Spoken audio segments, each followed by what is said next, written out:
We are here today to talk about algorithm transparency in Europe. We will talk about the current state and perspectives too. It will be an English webinar with French parts, Belgian parts, and Netherlands parts too. So for a more inclusive webinar, we have a subtitle in Teams. So if you are okay in English, it will be not necessary. But if you want use the subtitles, you can access on the autre or other buttons, langue et voix or voice and language, and you can activate the parameters of the language of the meeting and have a direct translation in your language, in French or in English or in I don't know the other language. Sorry. For this webinar, we have an introduction of the Algo-Lit project by Lou Sellar from Data Activists, and we'll have a discussion with Tania Duarte about resisting, refusing, reclaiming, reimagining AI. And after, we will split by rooms, one per country, to talking about algorithm in our country with a survey by Algo-Lit consortium. And after, we'll have a global discussion about algorithm transparency. And at the end, a conclusion and also a surprise. So, Lou, you can share your screen.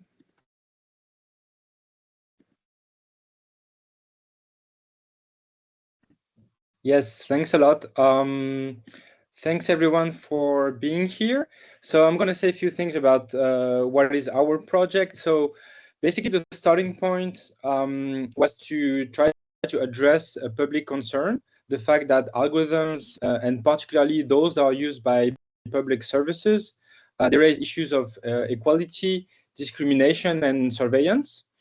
So they generate errors, problems, but they also could be seen as instrument of broader austerity policies that exist beforehand. And they generate quite often the loss of professional skills through automation in a way.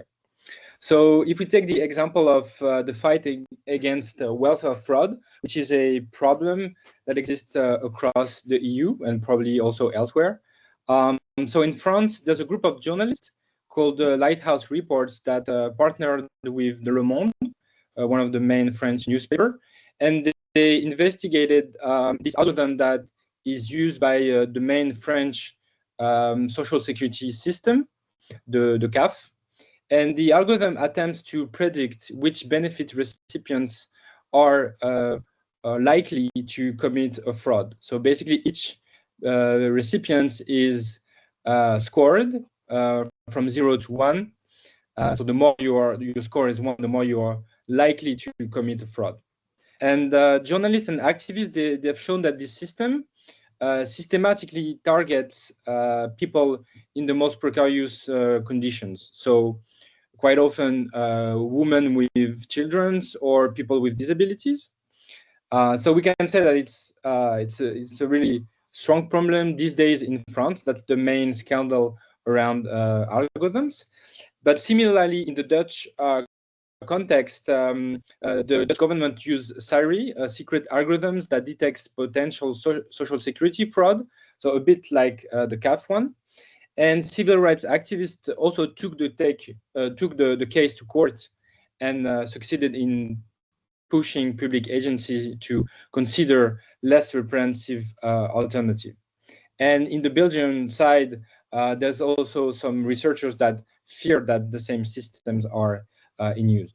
So welfare fraud is one example. There's many others. But generally, what we could say that there's many studies that shown that the people that most at risk of being targeted by the use of algorithms are also probably those who lack the most information and capacity to take action against these systems. So the Algo-Lit project was motivated by the fact that it's been 10 years basically that there are scandals around the systems.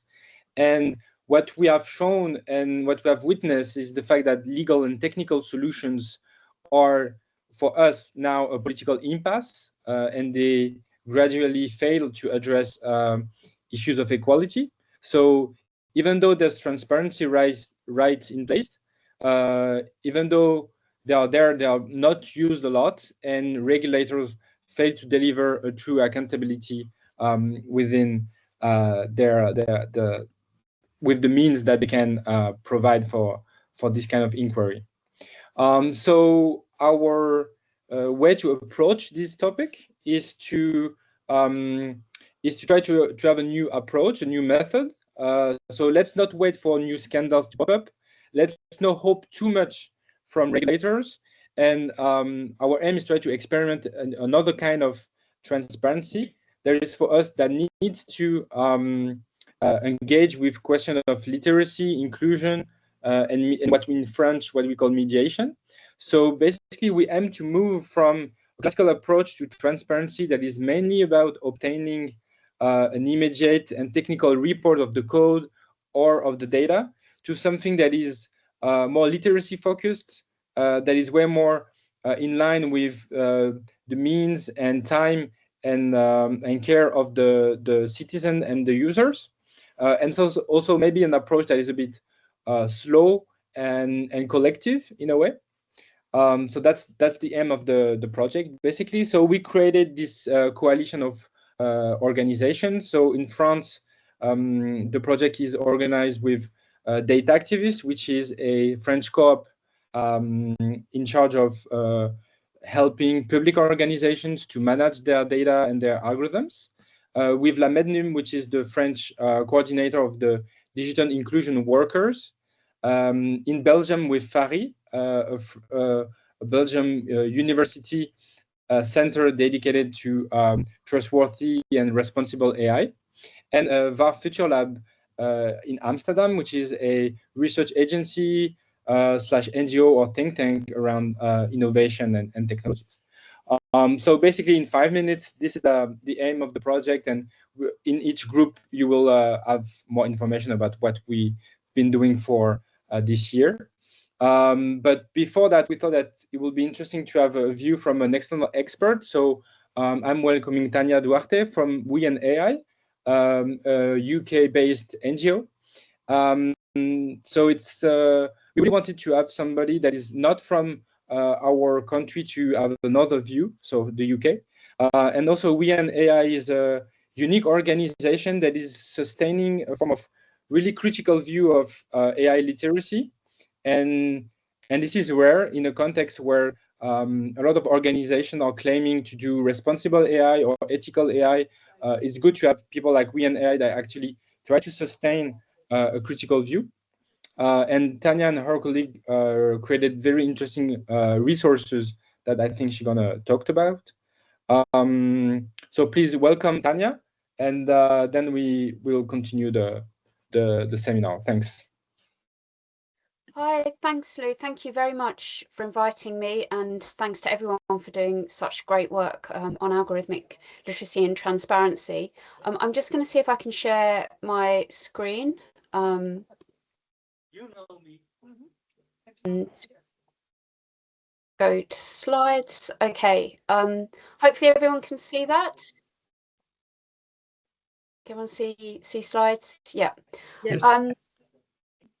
Amazing. So We and AI, as mentioned, we're a UK non-profit set up in 2020, originally with the purpose to increase the diversity of people meaningfully involved in decision making about if, how, and when AI is designed and used. We've changed a little bit because it's become more and more important to include critical thinking skills within our kind of education. So originally we felt it should be about raising awareness, and now we understand that awareness is really high after ChatGPT launched. But in actual fact, that hasn't increased transparency, it hasn't increased understanding. So we've really been championing the notion of critical AI literacy.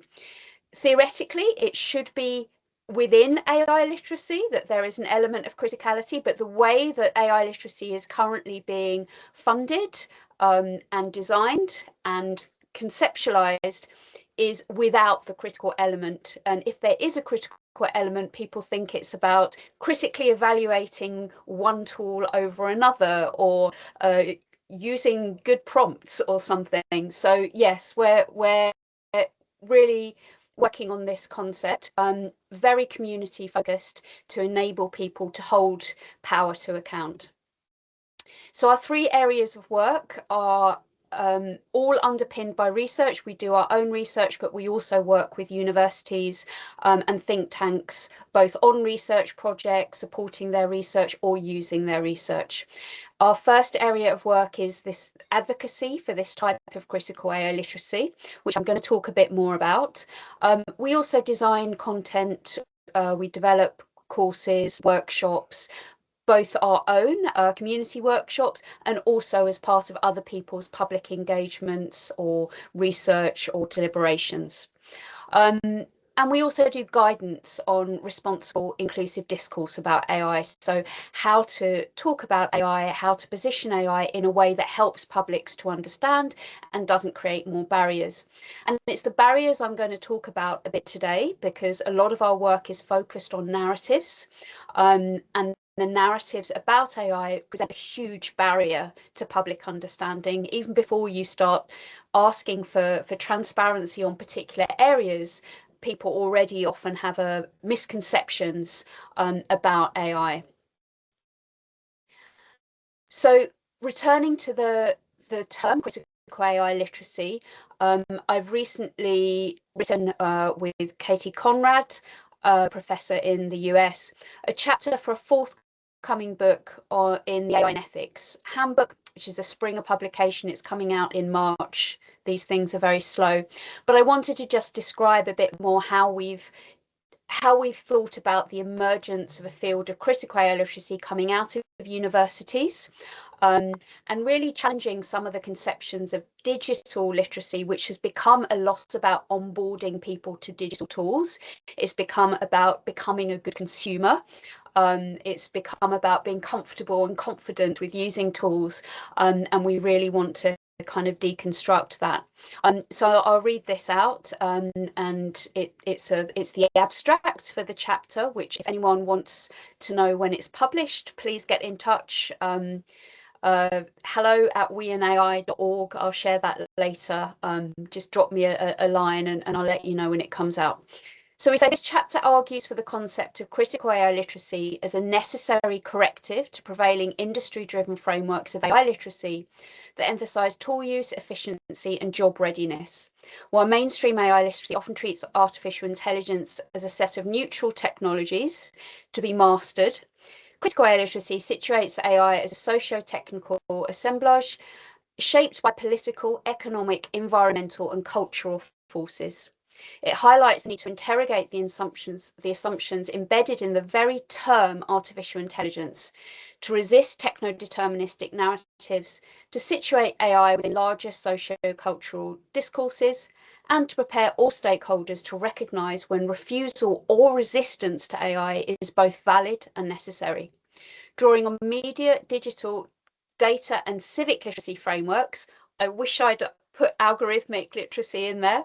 Anyway, the chapter outlines the core principles of critical AI literacy, which are understanding the limitations of AI systems, an awareness of epistemic injustice, recognition of human agency, attention to power asymmetries in AI development, acknowledgement of AI as a complex assemblage, and awareness of critical AI literacy as an active practice.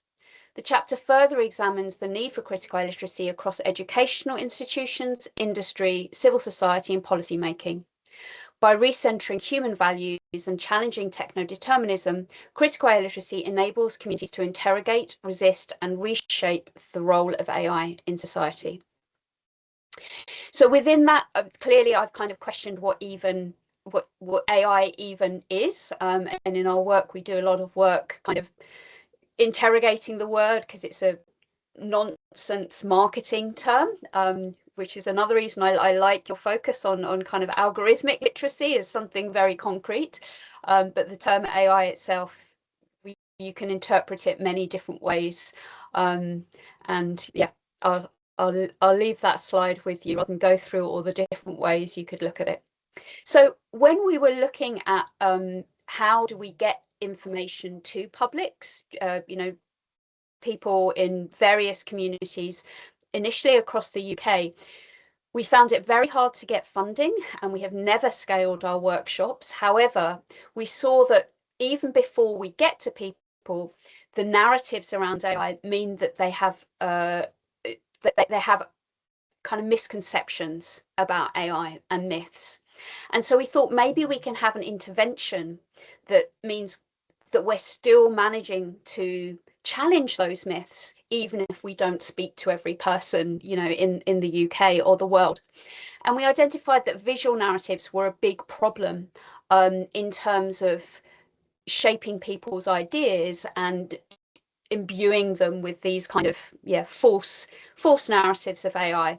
The picture that I've got in the screen there is just a Google Images search today of images of AI, and you can see how unhelpful that is. And we identified that it reinforces stereotypes about who gets to make AI and make decisions, and they're usually kind of white, Caucasian, robot-y, intelligent-y people.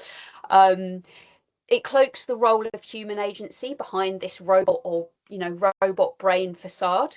And it creates fear of technologies such as existential risk, while keeping people uninformed about the existing threats such as, you know, welfare algorithms. So our intervention was we partnered with BBC R&D, with the Leverhulme Centre for the Future of Intelligence, and many other practitioners, researchers, artists, creatives, activists that we pulled together from around the world who are working on visual narratives, visual imagery of AI. And we created the Better Images of AI website, which I'm delighted that you, Lou, has used extensively throughout your communications. And it's a site with research on it. It also is an image library and a blog.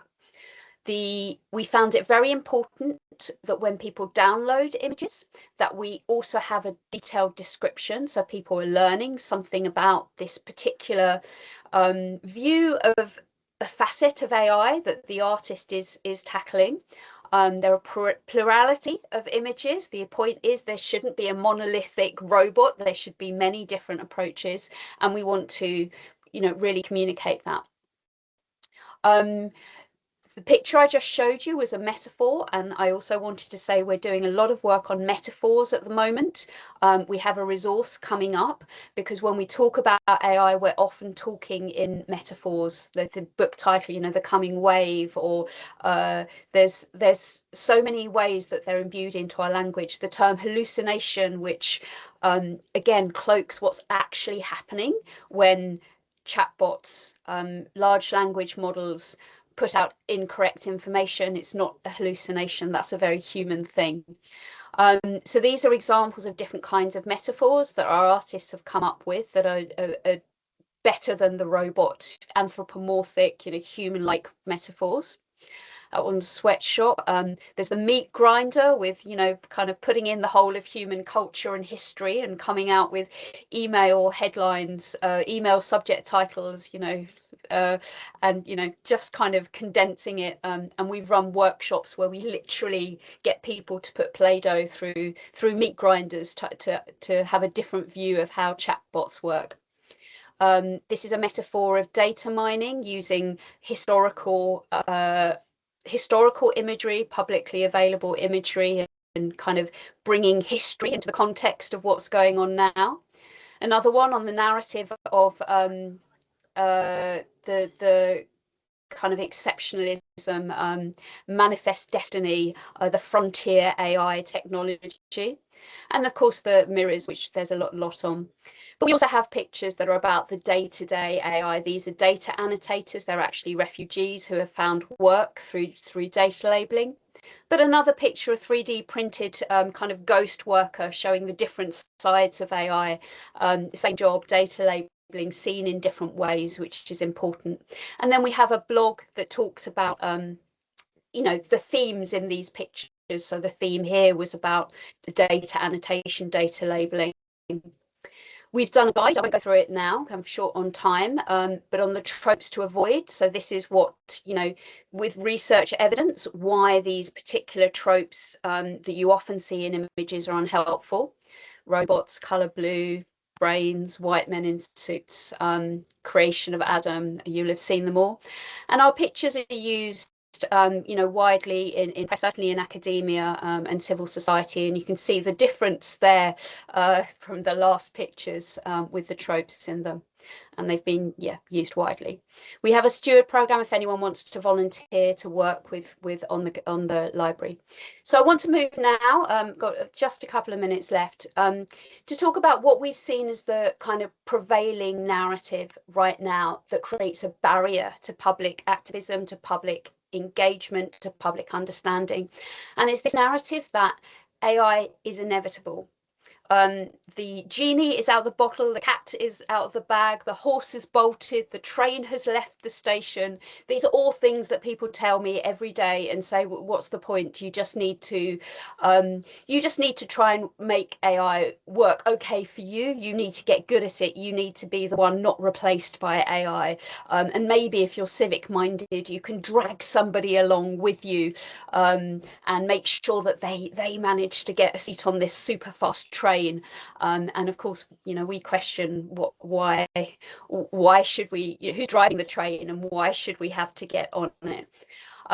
So a way that we felt, another intervention of challenging people to think about, is this inevitable? Things are only inevitable if we all agree they are inevitable, unless it's some kind of natural disaster like a volcano, then we have a say in whether things are inevitable or not. And we have written a preprint at the moment, a paper, which I'd love to share with you, which has done incredibly well. So it shows there's a big appetite for people. I think we've had 4,000 downloads in a month on Zenodo, which shows there's a real appetite for people saying, hang on, I shouldn't just have to go along with this. And so I'll leave you to read that. That's the abstract.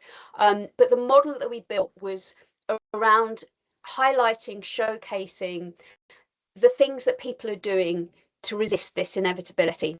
And there are many different ways. Sometimes they contradict each other, but it doesn't matter. We're all part of a community of people who are saying, we don't want a future that is living in Mark Zuckerberg's imagination.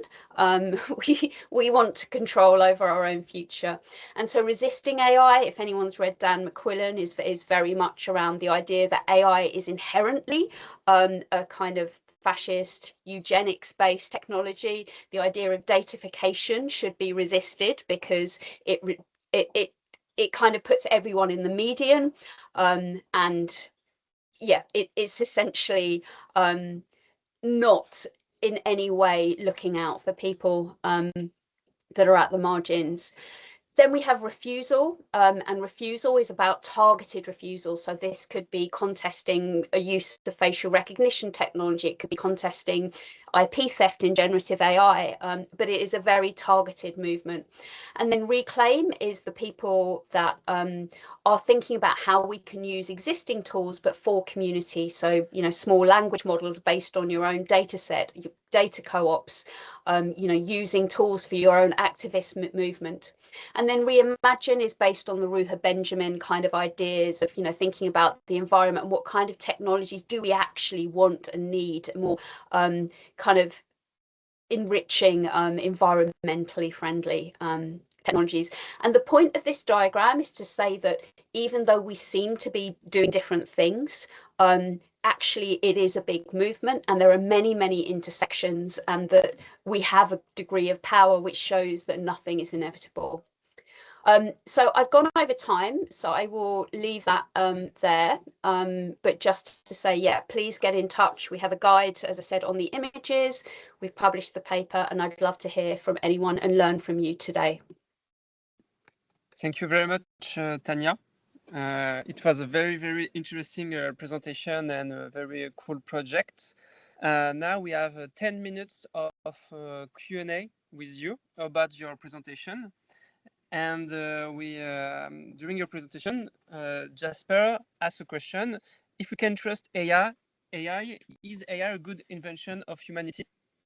So if you want to answer his question, and after I ask other question.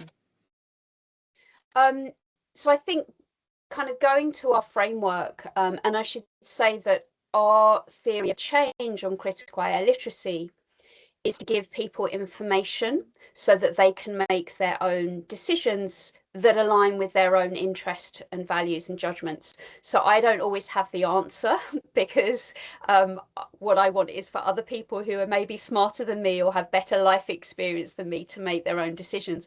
But what I would say is that the resisting AI people, there's a kind of misconception that they want to get rid of AI and go back to some kind of like, pre-technology stage before, or a stage before AI came along.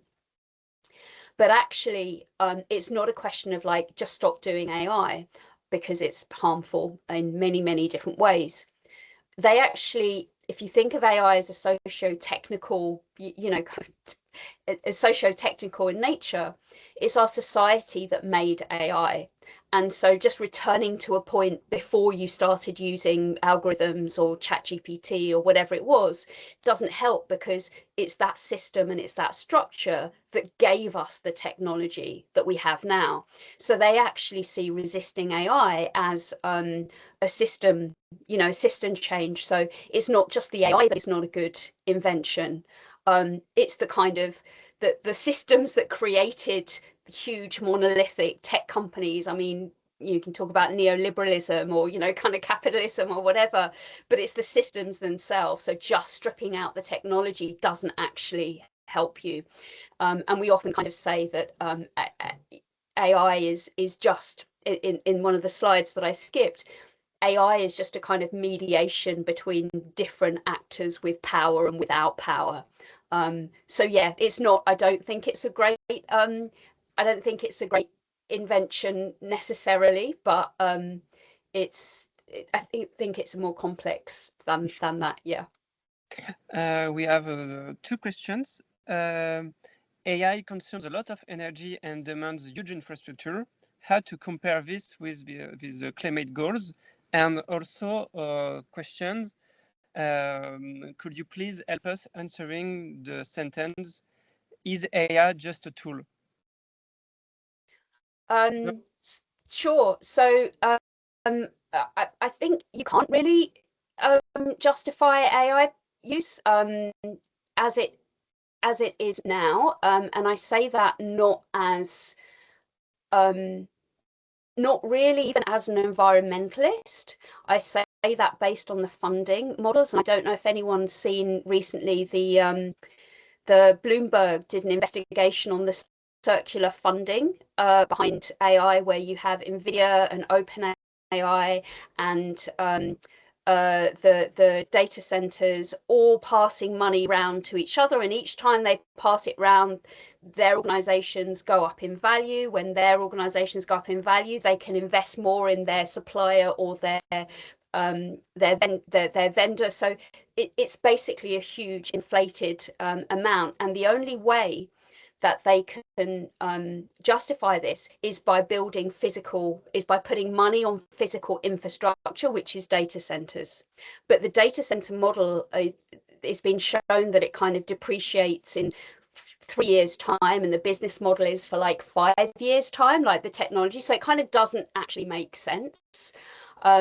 So even from a kind of business perspective, it doesn't make sense to be building so many data centers, but it's done because that's the only way that we can say that organizations like OpenAI, who are losing money, it costs them 3 times as much for every kind of query that you put in. So they are losing so much money because the technology is inefficient, that the only way they can kind of try and keep going and keep a runway is by being part of this data center building infrastructure, and that means energy. So yeah, I mean, I kind of think that it's not only therefore unsustainable, it's not only harmful, it's also, you know, a bit of fraud, to be honest. I don't want to sue me for that, but I think quite a few people are saying that, and that's one of the reasons for, you know, really challenging whether we should be putting everything into generative AI. Sorry, I've got a good question here about, am I talking about LLMs? Yes, I'm talking particularly about LLMs, uses and applications of AI in healthcare. That I think it needs more investigation, because there are some good use cases. They tend not to be the most energy burning ones. It is definitely generative AI. However, there are still people that will argue that, you know, that none of it's worth it. And then back to the question about AI just a tool. I don't see that AI is just, I know that AI, it can be helpful to think of AI as just a tool because you're not thinking of it as like your savior or your friend or a silver bullet or your companion, right? So in that case, it's good to be thinking, hang on, this is not actually a sentient, super magic, powerful thing that's going to solve social care and, you know, everything, and make me happy and not lonely. On the other hand, AI as a tool, it kind of implies a little bit that it was designed for a purpose. So most tools are designed with a purpose in mind. Generative AI is a technology looking for a purpose. So quite often it's the wrong tool. You know, it's completely, the right tool is like, don't go to a chatbot to solve your loneliness that was caused by social media platforms. You know, let's think of other ways that we can solve that problem. So I like to think of a tool as something useful, and quite often it's not a tool. And any technology is imbued with the agenda of the people that built it in mind. So it can never be a neutral tool. It can never be, oh, you can use the tool for good or use the tool for bad. It is always designed from somebody's perspective. Now we'll have a quick debriefing, a quick synthesis from each room. So we'll start with the Dutch room. What was your conversation? What was the key points of your conversation? Your local conversation. Thank you. Thanks. So I will share a bit about the results we presented. There are 3 key points, and Danny will tell a bit about the conversation we had in our room. 3 key points from the Dutch research. Algorithms and AI are topics of conversation mainly because they are popular. Number 2 is citizens rarely ask about algorithms in the context of their concrete problems with digital services. And the third one is citizens use access requests and complaints to specific organizations to raise general questions about algorithm and data processing. That are the 3 key points we discussed, and maybe Danny can tell a bit about our discussion in the room with the participants. Yeah, so basically we started the conversation with you know, outlining that we have 3 very different types of questions that citizens are asking, and they also raise different challenges for the organizations that get the questions. If you don't know, for instance, how an algorithm, whether an algorithm is even part of a problem that you experience in your everyday life using a technology, how do you even start asking the right questions? And one person who was a chief data officer at a municipality said, well, that's precisely my job. I have to ask always the right questions and ask the question, identify the question behind the question.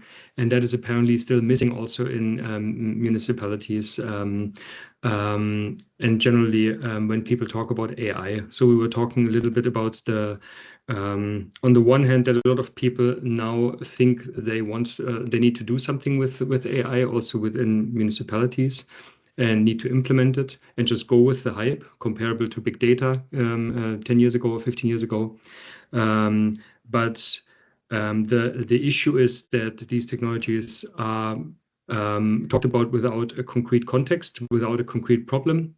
And actually that concrete problem should first be identified before you even use the technology. But the same also applies to the interaction between a citizen and a government institution, that the problem actually, once you have that in front of you, you have to find a way to ask the right questions to figure out what the role of an algorithm is for the problem. So that's how far we got. Yes. Very cool. Thank you very much. Alice, is it, or Leah, is it possible for you to make a quick debrief of your session?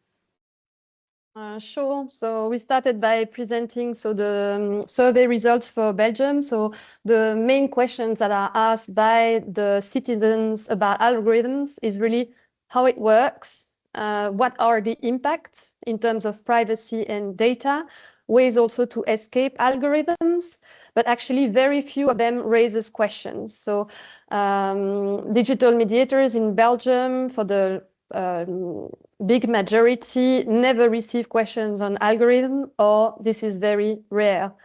In terms of the questions that the organization themselves would raise for themselves, also it's about how it works. What about their impacts? Here we're talking about data, discrimination, the cognitive impacts that you mentioned, Tanya, as well today, and about the environmental impact. They also have other questions in terms of governance and accountability. Very few also of the digital mediators in Belgium don't know how to support or guide citizens who wishes to exercise their rights. And perhaps a last point, when we ask them to give examples about algorithms being used by public administrations in terms of usages and cases, the most questions were raised about access to rights and mobility, about taxes, and examples were given also about specific algorithm being used. And we got also the example of the CAF in France and the childcare benefit scandal. So our community knows about these topics.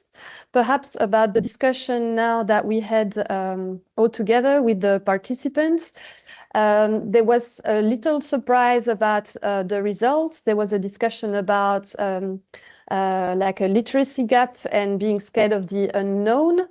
There was a bit more surprise when it comes to, we had like a mapping and the usage of algorithm by the police. So also saying that on the back of ChatGPT, little people know that there is an algorithm at work. People see it as a conversation agent. In terms of the results, they were asked to be more nuanced in the questionnaire. So how can we actually use algorithm and still be in control or in power? And then in terms of which role would you like to play and how can we support you?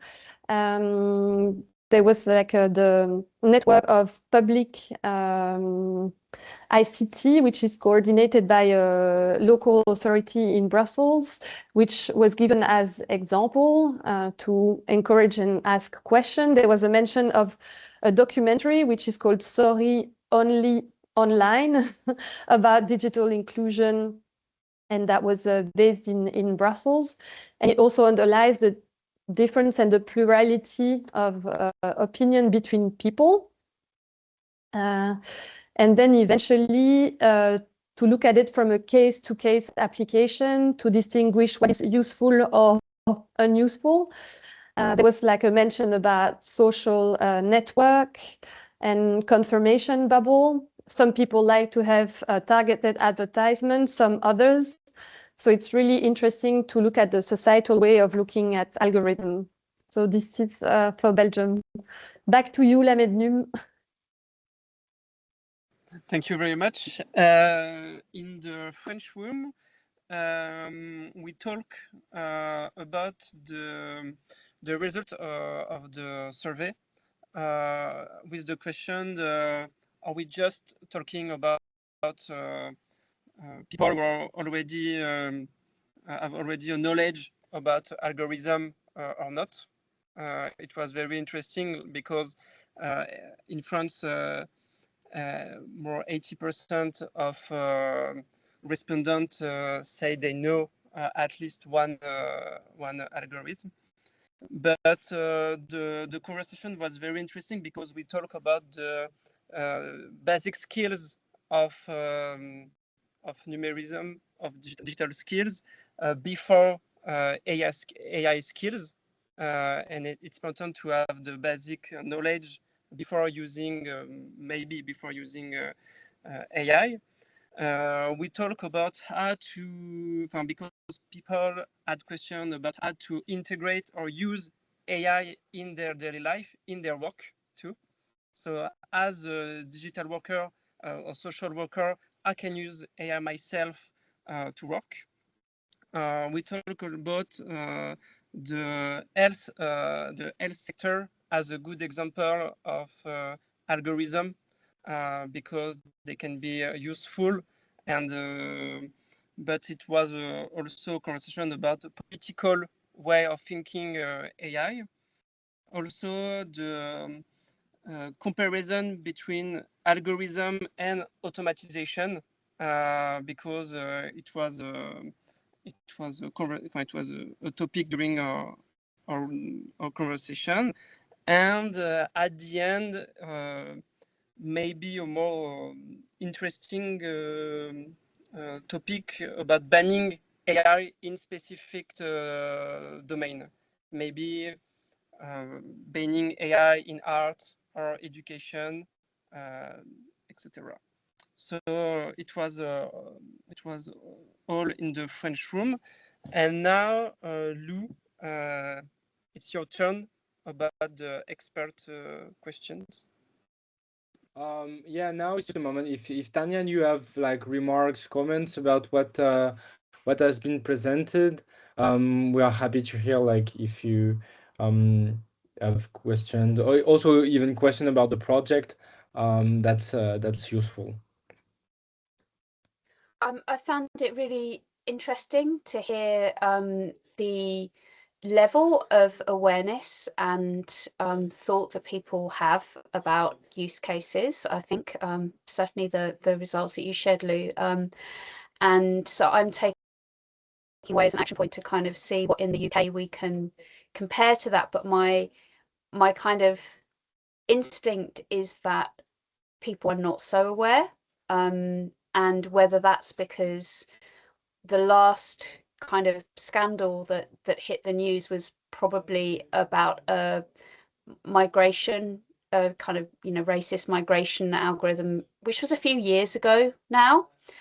So it's really got me wondering as to whether we're not knowing some of the things that are going on, because I as I mentioned to Lou, we have, being outside of the EU AI Act, we have other things that we're concerned about. So facial recognition, live facial recognition cameras are being rolled out across the UK. And we also have issues over ownership of data, Palantir owning, data. So is it that there are other things that we're kind of focusing on, or is it that we don't know enough about what's going, it's not only lack of transparency, it's lack of even knowledge of what's going on in services. So yeah, that's been really useful for me to take away and dig into that. But the kind of encouraging thing is any kind of AI literacy has to start with an understanding of data and algorithms. If you don't understand that, then nothing else is going to make sense. So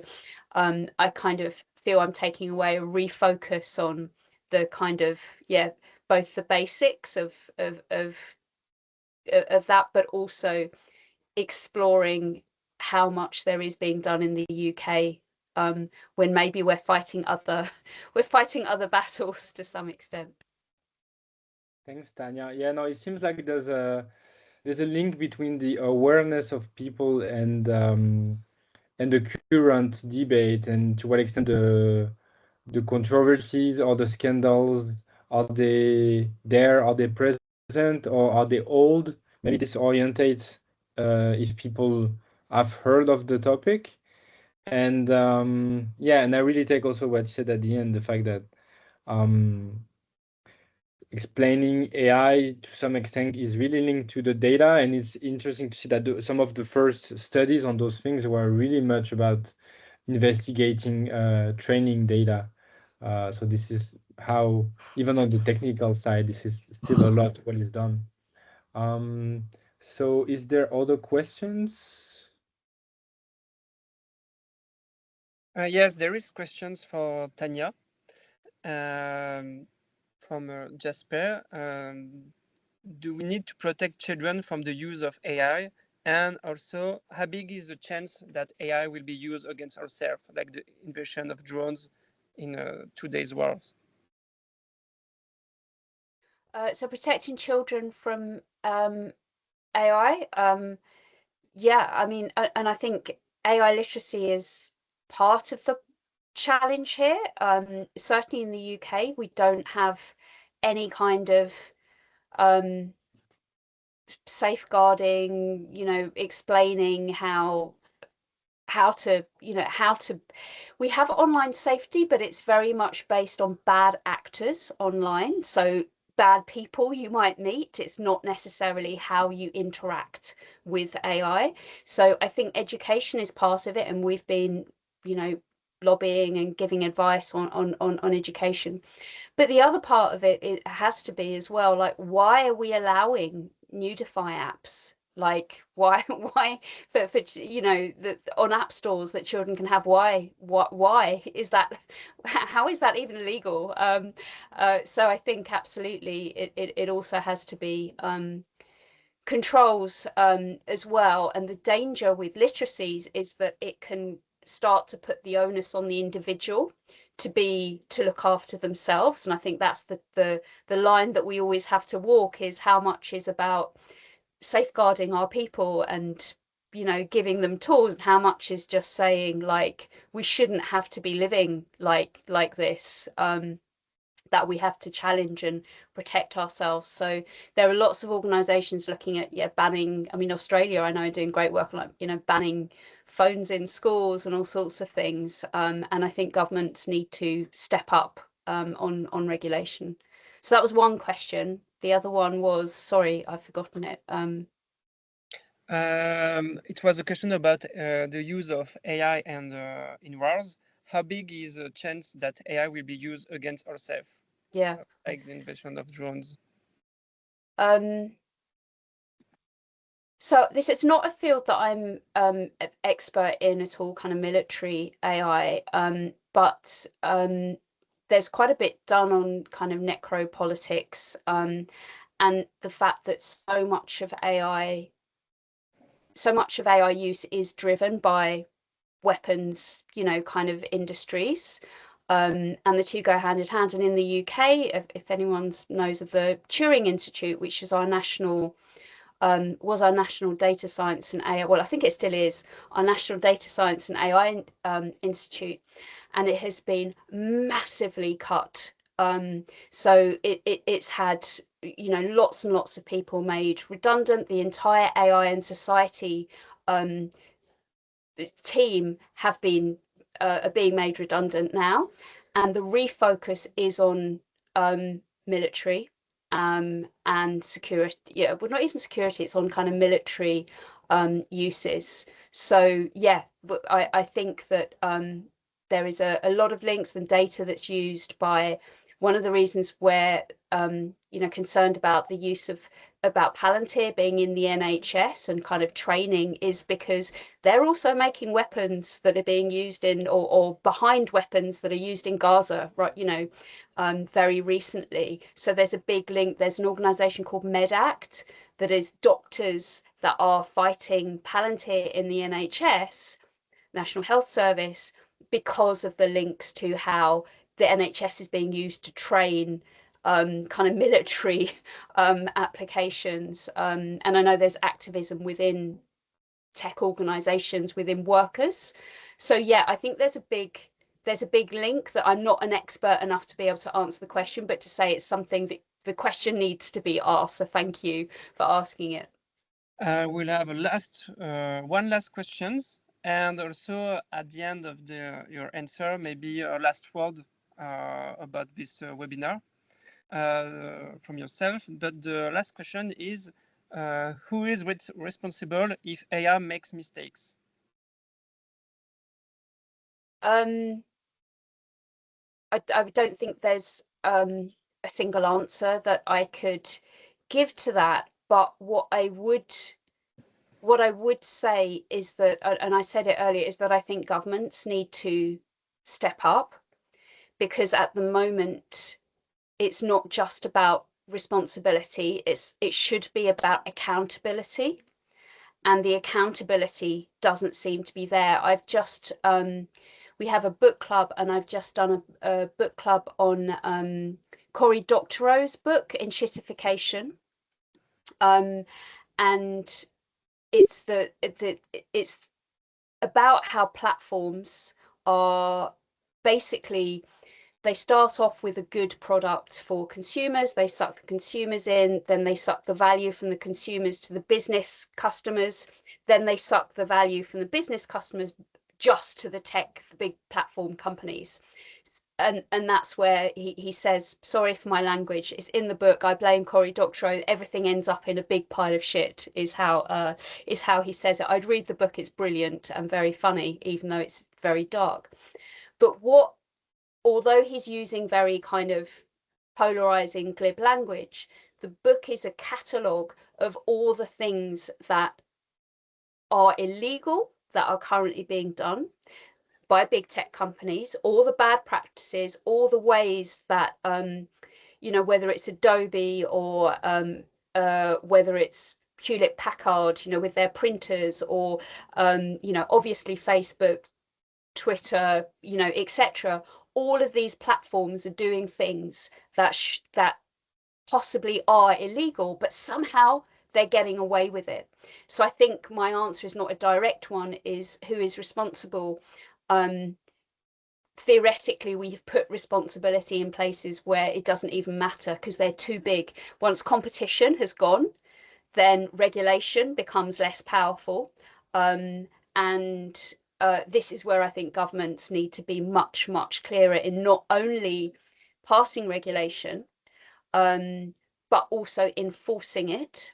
And the EU is leading. Obviously, there's big chapters in Cory Doctorow's book about the EU, and he sees the EU as like a place of optimism and hope. And I know there's potential changes coming to the AI Act, but yeah, he's kind of saying that there is hope that we can hold companies accountable, but it all comes down to antitrust. So that while we have such big companies that are too powerful, Oracle in the UK fund the Tony Blair Institute, which is a think tank which influences the UK government. They're funded by Oracle. Oracle gave them £250 million. It's the most a UK think tank has ever had. Guess who's building the UK think tanks, the UK data centers? It's Oracle. So this is the problem with kind of democracy at the moment. So Cory Doctorow's answer, I'm not giving you mine, is antitrust laws break up the big tech companies, and so they currently are the ones responsible for everything that's going on. But really, it's governments and maybe us for not stopping that happening, because his theory is they will do what they can. They will do as much as they can get away with to make money. And in that, I know we're talking a lot about public sector algorithms here, but when you're in the mindset that they have created that algorithms are the best, that technology is great, that that everything must be made efficient, and then public services also suffer, through that kind of idea of technology being the way forward. Sorry, I don't know if that was remotely helpful answer.